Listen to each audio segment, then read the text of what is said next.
Hi everyone, welcome to study IAS. और आज की हमारी क्लास का जो टॉपिक है that is Chite Lui river.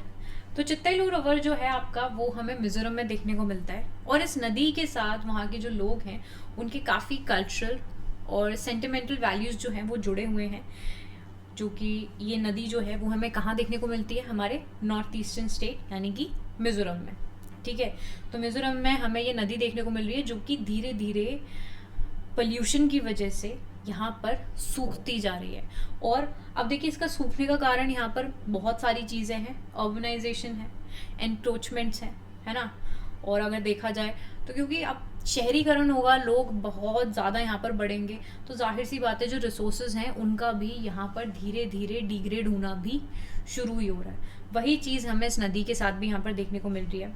अब इस नदी के साथ क्या है कि लोगों के बहुत ज़्यादा सेंटिमेंटल वैल्यूज़ जो हैं वो भी यहाँ पर जुड़े हुए हैं और ये नदी जो है वो धीरे धीरे यहाँ पर सूख रही है, जिसकी वजह से लोग भी यहाँ पर काफ़ी हद तक परेशान हो रहे हैं। ओके, इस रिवर के बारे में हम लोग सारी चीज़ों को करेंगे कवर। वीडियो में आप लोग बने रहिए। चलिए वीडियो को करते हैं स्टार्ट। उससे पहले देखो, अनअकैडमी आप लोगों के लिए लेकर आया है यहाँ पर मेंस क्वालिटी एनरिचमेंट प्रोग्राम 2023 के स्टूडेंट्स के लिए। ठीक है, जो कि मेंस की यहाँ पर तैयारी कर रहे हैं, आप लोग इसमें एनरोल कर सकते हो। जब भी एनरोल करोगे यानी कि सब्सक्रिप्शन लोगे, कोड का इस्तेमाल करना नहीं भूलना, जो कि है AMS live, which will give you extra discount. Okay, इसके बाद देखो अनअकैडमी लेकर आया है आरएम बैच, लक्ष्य बैच। आप लोग इन दोनों बैचेस में एनरोल कर सकते हैं। फिर आप लोगों के लिए ऑप्शनल बैचेस भी हैं, ऑप्शनल की तैयारी करनी है आप लोग एनरोल कर लो और कोड का इस्तेमाल करना नहीं भूलना, which is AMS live. Okay, चलिए बात करते हैं यहाँ पर हम लोग अपने रिवर के बारे में। तो देखिए जो आपका ये रिवर है ये सिचुएटेड है इन एन एलुवियल वैली। ठीक है, जिसका एल्टीट्यूड हमें करीब 1000 मीटर का यहाँ पर देखने को मिलता है। नदी का ओरिजिनेशन हमें बाकन-वन रेंज से देखने को मिलता है, बांग-वन रेंज जो है आपकी नॉर्थ एजवाल में, और ये फ्लो करता है for approximately 20 kilometre before joining the river Turial. ठीक है, जो मेन थ्रेट्स और चैलेंजेस हमें देखने को मिलते हैं कि ये जो नदी फेस कर रही है वो है अर्बनाइजेशन। जो रैपिड ग्रोथ हमें एजवाल सिटी में देखने को मिल रही है, जिसकी वजह से एक अनप्लान कंस्ट्रक्शन एक्टिविटीज चल रही हैं, वो भी नदी के पास। क्योंकि अब जाहिर सी बात है लोगों को रहना है तो उन्हें नदी के पास यानी कि पानी की तो जरूरत होगी, तो रिसोर्सेज के पास लोगों का रहना शुरू कर देना एक सबसे बड़ा कारण है। ठीक है, उसके यहाँ पर डिग्रेड होने के लिए। उसके बाद बहुत सारे हाउसेज हैं, शॉप्स हैं, गैरेजेस हैं, ईटरीज हैं, बहुत सारी आपकी और भी इस्टेब्लिशमेंट्स हुई हैं एनरोच्ड की, वो भी नदी के ऊपर, जिसकी वजह से उसकी जो विड्थ और जो डेप्थ है वो यहाँ पर कम होती हुई नजर आ रही है। नदी जो है वो यहाँ पर सफर कर रही है loss of natural vegetation, soil erosion due to deforestation and land use change. ठीक है, अब जाहिर सी बात है कोई भी एक पर्टिकुलर रिसोर्स है, अगर हम उसकी जगह जाके हस्तक्षेप करेंगे या वहाँ पर रहना शुरू कर देंगे तो उसको भी यहाँ पर देखा जाए तो वो काफ़ी इस चीज़ की वजह से सफ़र कर रही है। उसका जो एक पर्टिकुलर नेचुरल वेजिटेशन है वो भी यहाँ पर कम होता हुआ नज़र आ रहा है। पोल्यूशन की बात करें, नदी यहाँ पर एक तरीके से डंपिंग ग्राउंड बन गई है। हर तरीके का वेस्ट हमें इसमें देखने को मिलता है, क्योंकि अर्बन पॉपुलेशन है उसी हिसाब से यहाँ पर वेस्ट इसमें डाल रहे हैं। जो पोल्यूशन है वो अफेक्ट कर रहा है एक्वेटिक लाइफ को, बायोडाइवर्सिटी को, और जो नदी की हेल्थ है वो भी यहाँ पर डिक्लाइन होती हुई नजर आ रही है। इसके साथ साथ काफी सारे इनिशिएटिव्स भी लिए गए हैं इस नदी को बचाने के लिए।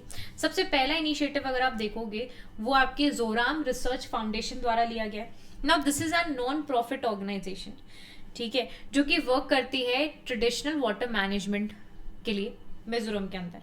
ये स्टार्ट किया इन्होंने इनिशिएटिव को कि इस नदी को बचाएंगे, वो भी 2007 में।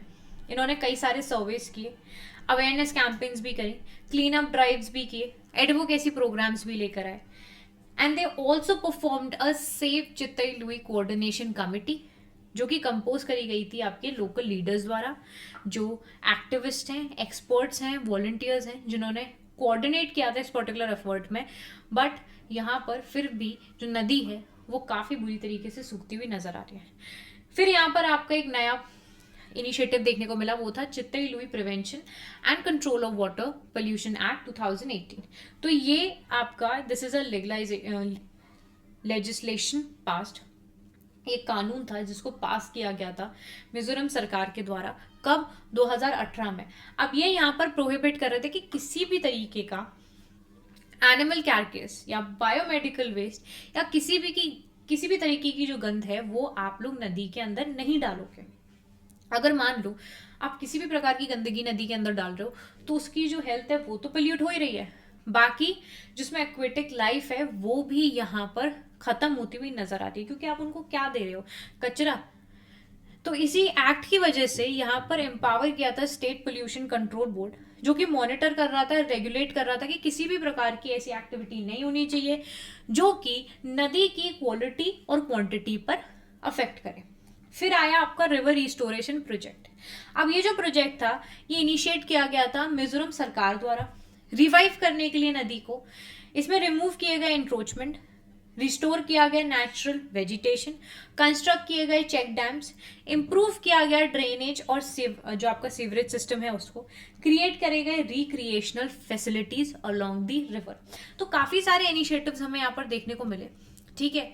बट फिर भी ये जो नदी है वो आपकी न्यूज में इसीलिए क्योंकि यहाँ पर हमें अत्यधिक जो इसका मतलब एक तरीके से नदी जो है, अगर आप देखोगे पिक्चर में भी देखोगे तो ये सूखती हुई नजर आ रही है, ठीक है।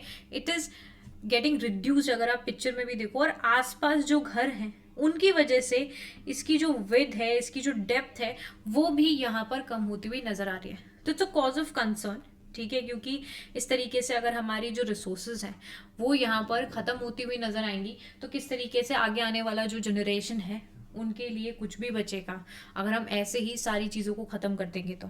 ओके, तो यही था आपकी आज की वीडियो के लिए। आई होप आप लोगों को वीडियो अच्छी लगी हो। वीडियो अच्छी लगी तो आप लोग इसे लाइक ज़रूर करना, शेयर भी करना, और अगर आप चैनल पर नए हो तो आप लोग चैनल को सब्सक्राइब ज़रूर कर लेना। मैं आप लोगों से मिलूंगी अगली वीडियो में, तब तक के लिए bye bye everyone, take care and have a wonderful day ahead. Bye all of you.